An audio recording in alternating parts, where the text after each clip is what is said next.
Hello friends, कैसे हो आप सभी का फिर से स्वागत है आपके यूट्यूब चैनल मेघा अग्रवाल के क्लासेस में। अभी तक हम जो करते आ रहे थे सारी मैथ्स की क्लासेस करते आ रहे थे। अब हम करेंगे कुछ हिंदी की क्लासेस जो आज के लिए बहुत ज़्यादा इम्पोर्टेंट हो गई है। हिंदी में अब सबसे ज़्यादा क्या है, ग्रामर, जिसमें बहुत ज़्यादा दिक्कत आती है कि समझने में वर्ण क्या होते हैं, वर्णमाला क्या होती है। और सबसे बड़ी बात, हिंदी ये टॉपिक ऐसे हैं ग्रामर के, जो मैं आपको जो टॉपिक कराऊंगी सारे कॉम्पिटिटिव एग्जाम में आने वाले होते हैं। आपके सी टेट हो गया, एच टेट हो गया, यूपीएससी हो गया, ठीक है, जो भी सारे D+B का एग्जाम आने वाला है आपका, बस ये लॉकडाउन के चक्कर में जो आपको पोस्टपोन हो गया है, ठीक है। तो ये सारे टॉपिक जो मैं आपको कवर कराऊंगी ये आपके सारे कॉम्पिटिटिव एग्जाम में आपको क्लियर हो जाएंगे। और सबसे बड़ी बात, मैं आपको टॉपिक जो ऐसे कराऊंगी आपको बिल्कुल टिप्स पे याद हो जाएंगे, रटना कुछ भी नहीं पड़ेगा, बस आपको ट्रिक से मैं आपको सारे एक एक बात बता दूंगी कि हाँ क्या चीज़ कैसे है। जैसे आज का जो हमारा टॉपिक है वो है वर्णमाला। मैं आपको वर्णमाला में मतलब आपको याद नहीं करना पड़ेगा कि कौन सा वर्ड क्या किस में आता है, जो बहुत दिक्कतें होती हैं आज के टाइम में याद करने में कि क्या है, किस में आ रहा है वर्ण, कौन सा वर्ण है, क्या इकाई है, ठीक है। तो इसमें मैं आपको बिल्कुल ट्रिक के साथ आपको ये चीज़ क्लियर करा दूंगी। और प्लीज़ ये मैं वीडियो जो बना रही हूँ बहुत मेहनत के साथ बना रही हूँ, आप इसको लाइक शेयर सब्सक्राइब ज़रूर करना, ठीक है ना, ताकि इससे आपको आगे मुझे पता चले कि आपको कहाँ दिक्कत आ रही है और कि आपको पसंद आ रही है वीडियो या नहीं आ रही, ठीक है ना। चलो आज का जो मैं टॉपिक है वो स्टार्ट करती हूँ, वर्णमाला। वर्ण क्या होती है? सबसे पहले वर्ण क्या होती है? भाषा की सबसे छोटी इकाई। भाषा की सबसे छोटी इकाई, उस ध्वनि को हम क्या कहते हैं? वर्ण कहते हैं। अब उसमें वर्णमाला क्या है? वर्णों के व्यवस्थित समूह को वर्णमाला कहते हैं। Means arrangement of groups. सारे वर्ण को हम सारे क्या कर दें? अरेंज कर दें, उनके ग्रुप, समूह मतलब उनके ग्रुप को हम क्या बोलते हैं? वर्णमाला कहते हैं। आजकल हिंदी में समझने में बहुत दिक्कत आती है, समूह क्या होता है। एक्चुअली हमारी जो भाषा है वो हिंदी से थोड़ा आगे चली गई है, तो हम कम समझ पाते हैं, इसलिए व्यवस्थित समूह को हम क्या कहते हैं? वर्णमाला कहते हैं, ठीक है। अब मानक हिंदी वर्णमाला क्या चीज़ है? हम मूलतः हिंदी में उच्चारण के आधार पर, अगर हम हिंदी में बात करें कि बोलने उच्चारण की में बात करें तो टोटल जो वर्ण होते हैं वो हमारे 45 होते हैं, जिसके अंदर 10 तो स्वर होते हैं और प्लस 35 व्यंजन होते हैं हमारे पास, ठीक है। बट लेकिन एवं लेखन के आधार पर, लिखित के आधार पर, राइटिंग के आधार पर जो हमारे पास वर्ण होते हैं वो 52 होते हैं। अब ये 52 में कहाँ कहाँ बढ़ोतरी हुई? 13 तो स्वर हो गए, 3 यहाँ पे बढ़ गए हमारे पास, 13 कितने हो गए? स्वर। व्यंजन वही है 35, बट 4 एक्स्ट्रा क्या बढ़ गए हमारे पास? संयुक्त स्वर बढ़ गए, संयुक्त व्यंजन बढ़ गए। मैं आपको बताऊंगी अभी आगे संयुक्त व्यंजन क्या होते हैं, ठीक है। एक एक चीज़ बिल्कुल क्लियर करते हुए चलूंगी। क्लियर है ना हमारे पास? तो 13 तो हमारे पास क्या हो गए? स्वर, और 35 व्यंजन, प्लस 4 संयुक्त व्यंजन होते हैं। संयुक्त में आपको बताऊंगी संयुक्त क्या होता है। अब आता है नेक्स्ट स्वर। स्वर क्या होते हैं? स्वर हमारे कुल कितने होते हैं? 10 और प्लस 3, तो टोटल हमारे स्वर कितने होते हैं? 13 स्वर होते हैं, ठीक है। स्वर में हमारे क्या कहते हैं? आ ई उ ए ऐ ओ अंगा खाली अहा, ठीक है। जो ये री, अंगा और अहा, ये हमारे प्लस 3 अलग स्वर होते हैं, तो 10 ये हो गए और 3 ये हो गए, तो टोटल हमारे पास स्वर कितने होते हैं? 30। क्लियर है? अब आ जाओ व्यंजन की बात करते हैं। हम व्यंजन क्या है हमारे पास?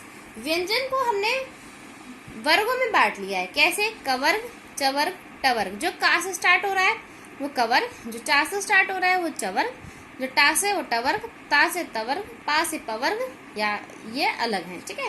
तो हमारे पास क्या है? कवर्ग में क्या आएंगे? का ख घड़ा, चवर्ग में चा छ झझाड़ा, इसे जाम बोलते हैं, जाम नाक से बोला जाता है ये, ठीक है ना। टवर्ग में टा ठा ढा, ये डा अलग है, ये अणा अलग है, ऐसे ढ अणा, अणा खाली, ये द्विगुण व्यंजन होते हैं जो हमारे क्या? अणा और ये अणा, ठीक है ना। ये हमारे क्या होते हैं? 2 गुण के व्यंजन होते हैं।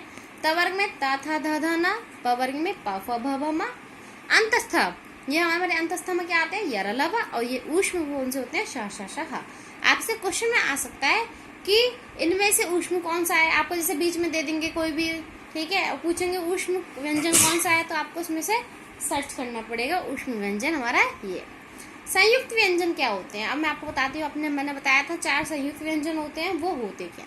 संयुक्त का मतलब जो दो व्यंजनों से मिलके बना हो उन्हें क्या बोलते हैं? संयुक्त व्यंजन बोलते हैं।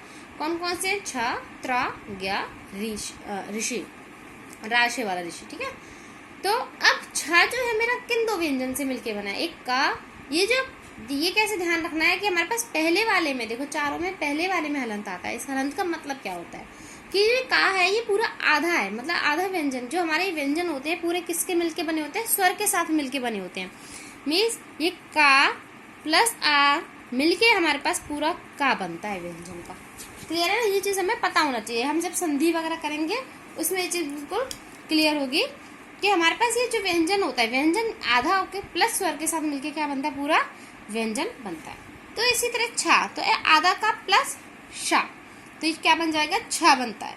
त्रा में ता और रा, त्रा। आप बोल के भी देखो, बोल के खुद उच्चारण करके देखो। त्रा, त्रा में त्रा, ता और रा।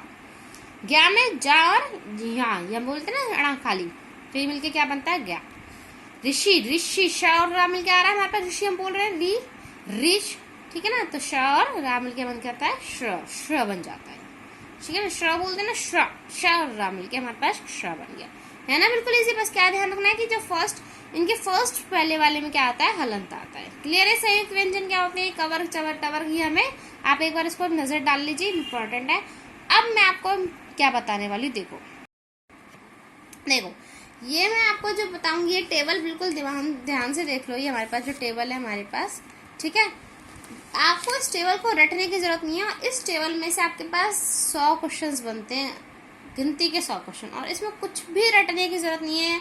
बहुत बिल्कुल आसान है ये। ठीक है, इसमें हम क्या बताएंगे? व्यंजनों का वर्गीकरण व उच्चारण स्थान की, व्यंजन के उच्चारण स्थान से वो कहाँ कहाँ स्थित करते हैं और कहाँ कहाँ आते हैं। उससे पहले मैं आपको बता देती हूँ अघोष और सघोष क्या होता है। ठीक है, देखो सघोष और सघोष क्या, देखो सघोष क्या होता है, सघोष क्या होता है? जिन वर्णों को बोलते समय फेफड़ों से निकलने वाली हवा, मतलब अगर हम बोल रहे हैं उसमें से फेफड़ों से हवा निकलती है, ठीक है, वो स्वरतंत्री से रगड़ खाकर, मतलब हमारे गले से ऐसे रगड़ खाकर आती है, यानी घर्षण अजीब सा आता है, घर्षण करती है, तो उसे हम सघोष बोलते हैं।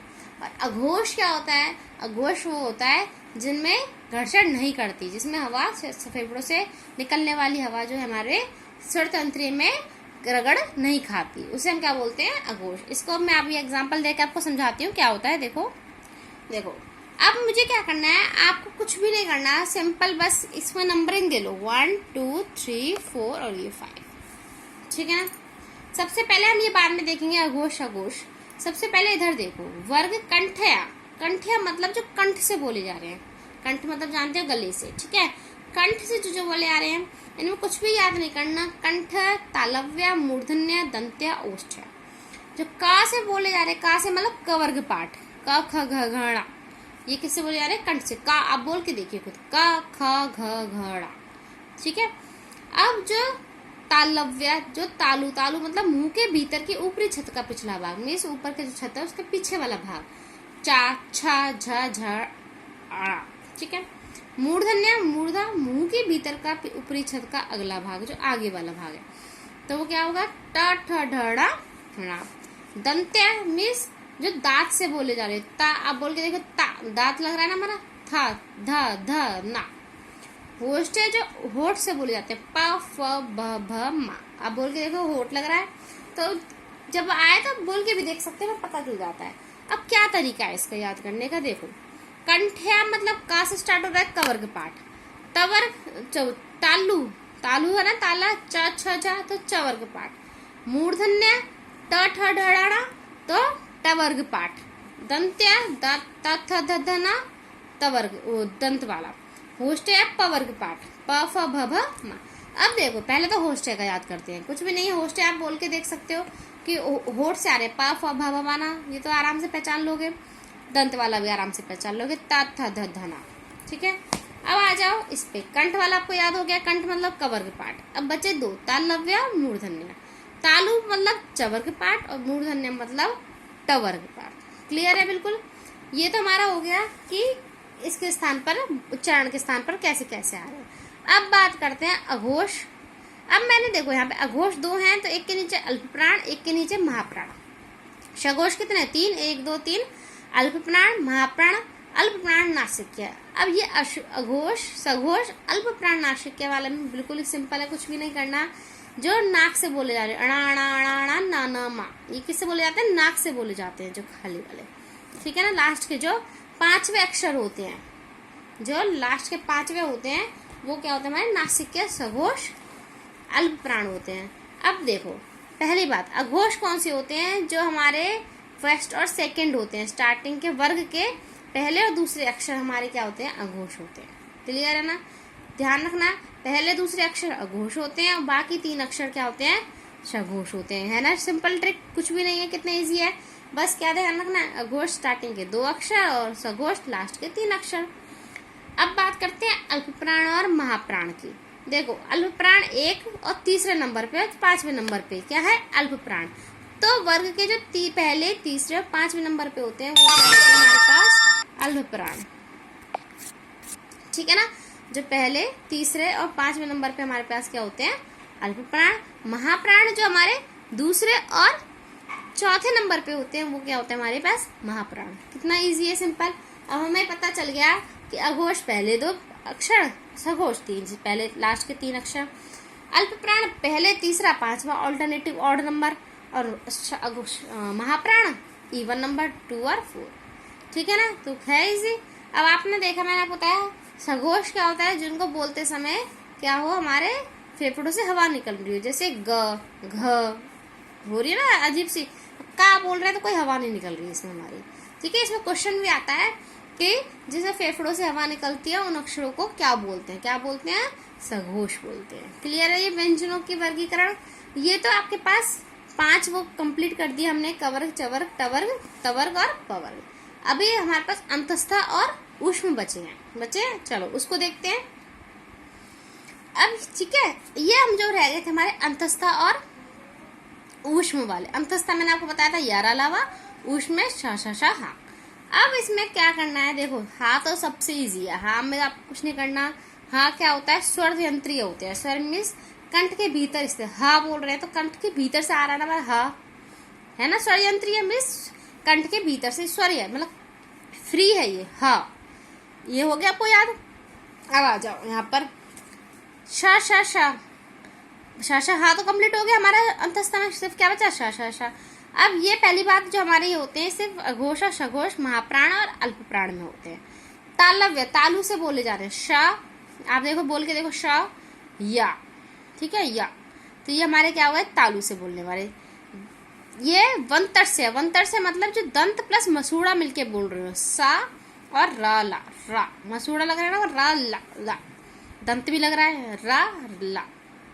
ठीक है ना? अब हमारे पास जो दंतोष्टमी, ऊपर के दांत और प्लस नीचे होठ का वा, वा। अब बोल के देखो, वा। तो ये क्या हो गया? दंतोष्ट है, जो ऊपर का हमारे पास दांत लग रहा है और नीचे का होठ, वा। ठीक है? मूर्धन्य, जो मूर्धा मतलब मैंने आपको बताया था ऊपर की छत का अगला भाग। ठीक है ना? तो वो क्या हो गया? शा। अब षड्यंत्री हा इजी है। लास्ट आता है उत्पिच में, जिनके उच्चारण में जीभ ऊपर हटकर झटके के साथ नीचे आए। तो ये बिल्कुल इजी है, इनमें भी याद करने की जरूरत नहीं है। अड़ा, अड़ा, अड़ा, झटके से आ रहे हैं जीभ नीचे, तो उन्हें बोलते हैं उत्पिष्ट। क्या बोलते हैं? उच्छित। ठीक है? अब आपको 2 तो अच्छे से याद होगा, षड्यंत्री हा और उच्छित अड़ाणा, ये जो खाली जा रहे हैं हमारे पास। अब बचे क्या? वा भी अच्छा, आप खुद बोल के देख सकते हो। बस बचा क्या? 2 बचे। मूर्धन्य मतलब शा, जो मूर्धा से बोले जा रहे हैं। तालव्य से शा या, और दंत प्लस मसूड़ा से शा रा ला। अब ये क्या होते हैं? देखो, अघोष है हमारे पास, अघोष महाप्राण सिर्फ जो आगे के शा शा शा, और सघोष हमारे पास पीछे वाले जो ऊष्म के होते हैं। ये तो किसके हैं? अंतस्था के। और जो ऊष्म, सॉरी, ये अंतस्था के और ये ऊष्म के। तो या रा ला वा। क्लियर है ये चीज? ठीक है? और ये बस जो हा अड़ा होता है, ये सघोष महाप्राण होता है। थोड़ा सा हमें याद करना पड़ेगा इस चीज को। ये है ना बिल्कुल इजी ट्रिक के साथ। अभी तक तो हमने किस में देखा? व्यंजनों में देखा। अब बात करते हैं स्वरों का वर्गीकरण व उच्चारण स्थान। ठीक है? अब यहाँ स्वर हमारे वही कंठ है, तालव्य, मूर्धन्य, होष्ठ है। कंठ जैसे कंठ से बोले जा रहे हैं, आ आ आ आ आ, ये आप बोल के देखोगे कंठ से बोले जा रहे हैं, गले से बोले जा रहे हैं। तालु, तालु बताया मुंह के मुंह के भीतर के ऊपरी छत का पिछला भाग। ई ई ई ई, ठीक है। मूर्धन्य री ए ऐ ओ ओ, ठीक है। होस्ट है उ ऊ, ये तो इजी है ना, उ उ उ ऊ बोल के ओ ओ, क्लियर। बट यहाँ जो ए है इसमें जो हमारा कंठ प्लस तालु दोनों लग रहा है, ए में क्या लग रहा है, कंठ और तालु दोनों, इसे हम बोलते हैं कंठ तालव्य। मूर्धन्य के अंदर दो पार्ट हैं, कंठ तालव्य, कंठोष्ठ्य। बीस कंठ तालव्य, जो कंठ और तालु मिलके लग रहे हैं। और यहाँ ओ में देखो आपको होठ भी लग रहा है और कंठ भी, ओ अंदर से आ रहा है तो कंठोष्ठ्य, ठीक है ना। अब आ जाते हैं कि ह्रस्व स्वर और दीर्घ स्वर। ह्रस्व स्वर मतलब जो छोटा हो, जिसमें कोई मात्रा ना हो इकाई की। आ बिल्कुल, आ ई री ऊ। पर दीर्घ स्वर में दीर्घ, जिसमें बोलने में हमें उच्चारण करने में ज्यादा समय लगता है, उसे हम क्या बोलते हैं, दीर्घ स्वर। आ ई ए ऐ ओ औ ऊ, तो इनमें क्या लग रहा है हमें, बहुत टाइम लगता है, इन्हें क्या बोलते हैं, दीर्घ स्वर।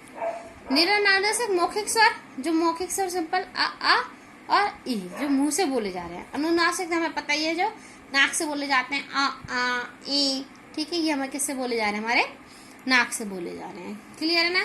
तो इसमें कुछ भी रटने का नहीं है, आपको बस ट्रिक के साथ इसको याद करना। ह्रस्व स्वर हमें आपको पता चल गया, ह्रस्व क्या आता है, जिनमें बोलने में कम समय लगता हो। दीर्घ स्वर जिनमें बोलने में ज्यादा समय लगता हो। कंठ आपको पता चल गया, पहले आ कंठ होते हैं, तालु ई तालु होते हैं। मूर्धन्य में बच्चे क्या आपको आता है, आ ई उ ए ऐ ऐ ओ ओ, यही होता है। ए ओ मूर्धन्य होता है। मूर्धन्य के अंदर दो पार्ट होते हैं, कंठ तालव्य ए कंठोष्ठ्य ओ, क्लियर है ना, ठीक है। तो ये आपका जो वर्णमाला है ये पूरा फिनिश हो चुका है, इसमें वर्णमाला आपके पास, क्लियर है। तो इसके बाद हम जो करेंगे वो करेंगे विराम चिन्ह अपनी अगली क्लास में, ठीक है। इसमें बिल्कुल आपको कोई डाउट हो, प्लीज इस वीडियो को लाइक शेयर सब्सक्राइब जरूर करें, क्योंकि बहुत मेहनत के साथ ये आपको समझाने के लिए बनाई गई है, ठीक है ना।